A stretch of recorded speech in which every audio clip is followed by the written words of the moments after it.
اعوذ باللہ من الشیطان الرجیم بسم اللہ الرحمن الرحیم یوصیکم اللہ یوصی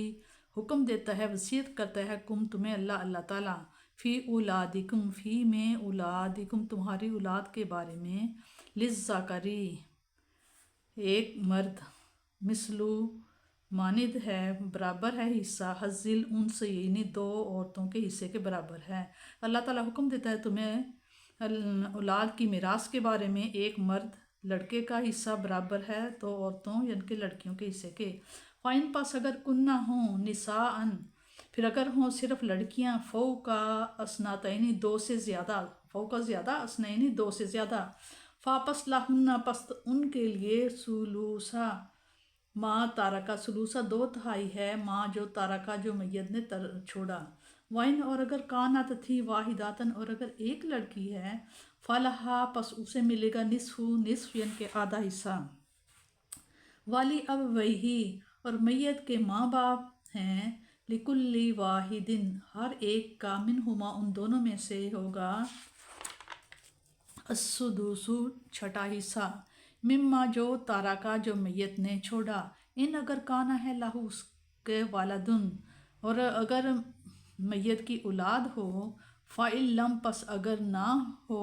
یکن لاہو اس کے کوئی والدن اولاد، ووارثاہو اور اس کے وارث ہوں گے ابواہو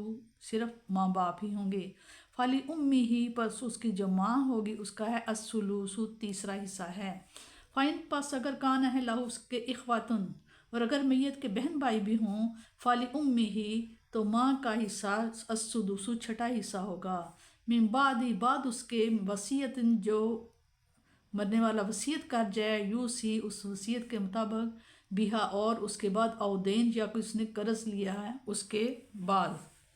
تقسیم ہوگی۔ اباؤہم تمہارے ماں باپ، وابناؤکم اور تمہارے بیٹے، لا تدرونا تم نہیں جانتے، ایہم ان میں سے کون اقربا زیادہ قریب ہے، لکم تمہارے نفع کے بارے میں تمہیں کون زیادہ نفع دے سکتا ہے یہ تم نہیں جانتے۔ فریدتاً یہ حصہ مقرر ہے من اللہ کی طرف سے، ان اللہ بے شک اللہ تعالیٰ کان ہے علیماً علم رکھتا ہے، جاننے والا ہے، حکیماً اور بڑا دانا ہے۔ وَلَکُمْ اور تمہارے لیے نصف ہے ما جو تارکا جو چھوڑ جائیں ازواجکم تمہاری بیویاں، علم اگر یکن نہ ہو لہن ان عورت کی اولاد والدن کوئی اولاد، بشرطے کہ نہ ہو اس کی اولاد، فَإِن پس اگر کانا ہے لہن اگر ہے اس کی اولاد والدن اولاد، فَلَکُمْ پس تمہارے لیے الربع تو پھر تمہارا چوتھائی حصہ ہے، مما جو ترکنا جو اس نے چھوڑا، من بعد اس کے وصیت جو نصیحت کی اس کے بعد، یوصینی بہا اور وہ او دین جو اس نے قرض کسی سے لیا وہ ادا کرنے کے بعد تقسیم ہوگی۔ وَلَہُنَّ الرُّبُعُ وَلَہُنَّ اور اس بیویوں کا حصہ ہے الربع چوتھا حصہ ہے، مما جو ترکتم جو تم نے چھوڑا، علم اگر نہیں یکن ہے اس کے لکم تمہارے لیے والدن کوئی اولاد، اگر اس میں سے تمہارے اولاد نہیں ہے، فائن پس اگر کان ہے لکم تمہارے لیے والدن اور اگر ہو تمہاری اولاد، فلہن الثمن تو ان کا ہے آٹھواں حصہ، مما جو ترکتم جو تم نے چھوڑا، من بعد اس کے کہ جب کہ وصیت جو اس نے وصیت کر لی ہے اس کے بعد،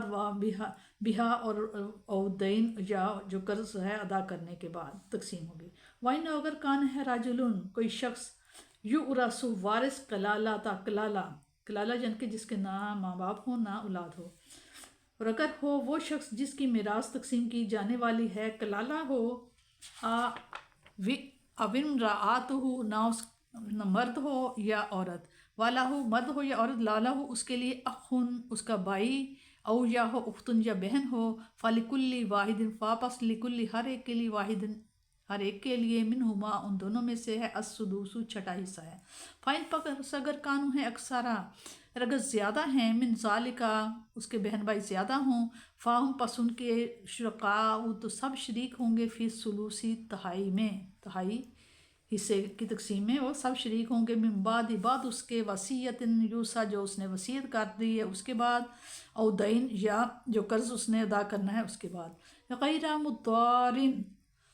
بشرطے کہ اس سے نقصان نہ پہنچایا گیا ہو، وصیت جو وصیت کی ہے من اللہ اللہ کی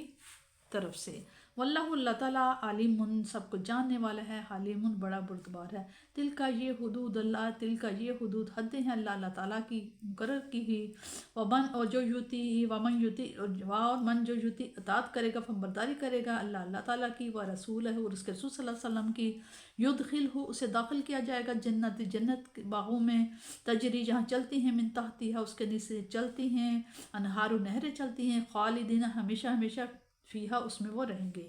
واہ اور سالی کا یہ ہے فوزن کامیابی ہے عظیم، یہ بہت بڑی کامیابی ہے۔ ومن یعص اللہ ومن اور جو کوئی یعص نافرمانی کرے گا اللہ کی و رسولہ اور اس کے رسول صلی اللہ علیہ وسلم کی، ویتعدی اور تجاوز کرے گا حدودہ اس کی مقرر کردہ حدوں کی، یدخل پس وہ داخل کیا جائے گا نارن آگ میں، خالدن ہمیشہ ہمیشہ فیہا وہ اس میں رہے گا، وَلَهُ اور ان کے لیے عذاب ہوگا مہین ذلیل کرنے والا ان کے لیے عذاب ہوگا۔ اس میں بتایا جا رہا ہے کہ اولاد کے وارث ہونے کی 4 صورتیں ہیں، لڑکے بھی ہوں اور لڑکیاں بھی۔ اس صورت میں لڑکے کو 2 حصے اور لڑکی کو 1 حصہ ملے گا۔ نمبر 2 صرف ایک لڑکی ہو، اس صورت میں لڑکی نصف جائیداد کی وارث ہوگی۔ صرف 2 لڑکیاں ہوں یا 2 سے زائد اور لڑکا کوئی نہ ہو، ان دونوں صورتوں میں لڑکیوں کو جائیداد کا 2/3 حصہ ملے گا۔ والدین کے وارث بننے کی 3 مختلف صورتیں ہیں، ماں باپ بھی موجود ہوں اور اولاد بھی ہو، خواہ لڑکا یا لڑکی 1 یا زیادہ، اس صورت میں ماں باپ کو چھٹا حصہ ملے گا اور بقایا 4/6 اولاد میں حسب قاعدہ تقسیم ہوگا۔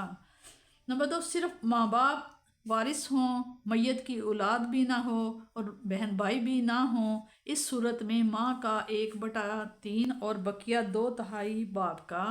یہاں بہن بھائی کے نہ ہونے کی تصریح نہیں کی کیونکہ تیسری صورت میں اس کی وضاحت آ رہی ہے۔ نمبر 3 میت کی اولاد تو نہ ہو لیکن اس کے بہن بھائی ہوں، اس صورت میں ماں کو چھٹا حصہ اور بقیہ 5/6 باپ کو۔ بھائی بہن خواہ اینی ہوں یعنی ایک ہی ماں باپ کی اولاد ہوں، خواہ علاقی یعنی باپ ایک مائیں الگ الگ، یا اخیانی یعنی ماں ایک باپ الگ الگ، ان سب حالتوں میں ایک ہی حکم ہوگا، باپ کے 22 بھائی بہنوں کو حصہ نہ ملے گا۔ سابقہ حصص بیان کرنے کے بعد یہ وضاحت فرما دی گئی ہے کہ اس حصص کو خدائے علیم و خبیر نے اپنی حکمت کاملہ سے مقرر فرمایا ہے، تمہیں یہ اختیار نہیں کہ ان میں رد و بدل کرو، اور اگر یہ بات تمہاری صوابدید پر چھوڑ دی جاتی تو تم اپنی عارضی اور وقتی مصلحتوں اور مفاد کے زیر اثر معلوم نہیں کیا ترمیمیں کرتے رہتے۔ بیوی کے وارث تقسیم کرنے کی 2 صورتیں ہیں، متوفیہ بیوی کی کوئی اولاد نہ ہو، نہ لڑکی نہ لڑکا، نہ تم سے اور نہ کسی دوسرے خاوند سے، اس صورت میں نصف خاوند کو ملے گا اور بقیہ نصف دوسرے وارثوں میں حسب قاعدہ شرعی تقسیم ہوگا۔ اس کی کوئی اولاد ہو تو اس صورت میں 1/4 خاوند کو ملے گا اور بقیہ دوسرے وارثوں کو۔ خاوند کی وراثت تقسیم کرنے کی 2 صورتیں ہیں، خاوند کی کوئی اولاد نہ ہو، نہ لڑکا نہ لڑکی، نہ موجودہ بیوی سے نہ کسی دوسری بیوی سے، تو 1/4 بیوی کو ملے گا، خواہ ایک ہو یا زیادہ، اور اگر خاوند کی اولاد ہو تو بیوی کو 8واں حصہ ملے گا، ایک ہو یا زیادہ، بقیہ دیگر وارثوں میں تقسیم کیا جائے گا۔ کلالہ اس مرد یا عورت کو کہا جاتا ہے جس کی نہ اولاد ہو اور نہ اس کے والدین زندہ ہوں، اگر اس کے وارث اینی یا علاقائی بہن بھائی ہوں تو ان کا ذکر آخری سورہ میں آئے گا، اور اگر اس کے اخیانی یعنی ماں کی طرف سے سگے بہن بھائی ہوں تو ان کا حکم یہاں ذکر فرمایا۔ اس کی 2 صورتیں ہیں، ایک تو ایک بھائی یا ایک بہن وارث ہوگی تو اس صورت میں اس کو چھٹا حصہ ملے گا، اور اگر وہ 1 سے زائد ہوں تو سب کو 3/4 حصہ ملے گا اور سب میں برابر تقسیم ہوگا۔ شریعت اسلامیہ کا یہ حکم ہے کہ جب کوئی شخص فوت ہو جائے تو تجویز و تکفین کے بعد سب سے پہلے اس کا قرض ادا کیا جائے گا،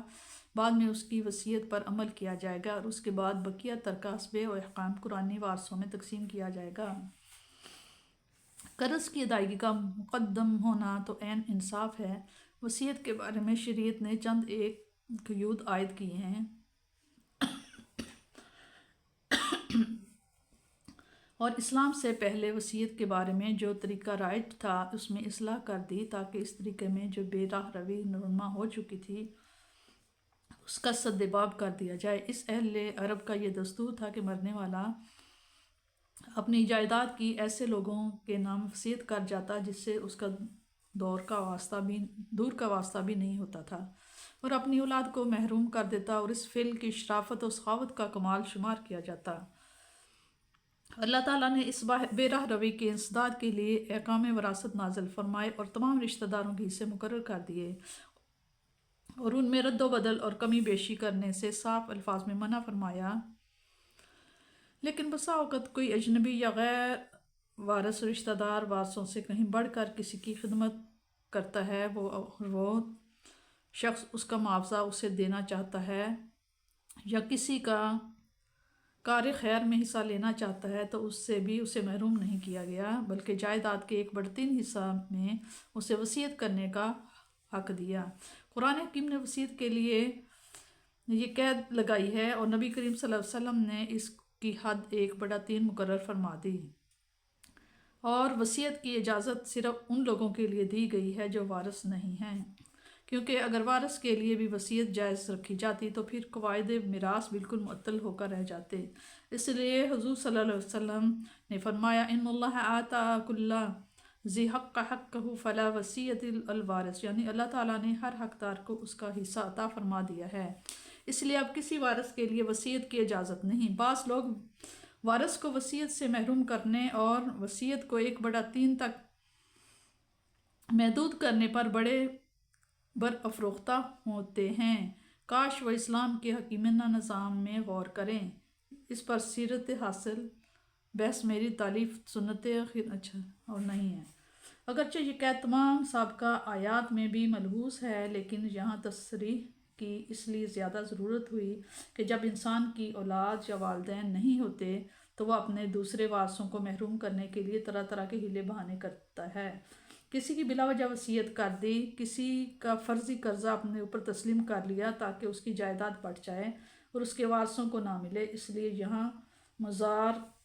کے الفاظ صراحتاً ذکر فرما دیے ہیں۔ ان 2 آیات سے نظام وراثت کی اہمیت کی طرف توجہ دلائی، اس پر عمل پیرا ہونے کی تاکید حکم دیا۔ اللہ تعالیٰ اپنی اور اپنے رسول کریم صلی اللہ علیہ وسلم کی کامل اطاعت کی توفیق بخشے اور اپنی اور اپنے رسول صلی اللہ علیہ وسلم کی نافرمانی سے محفوظ رکھے، آمین۔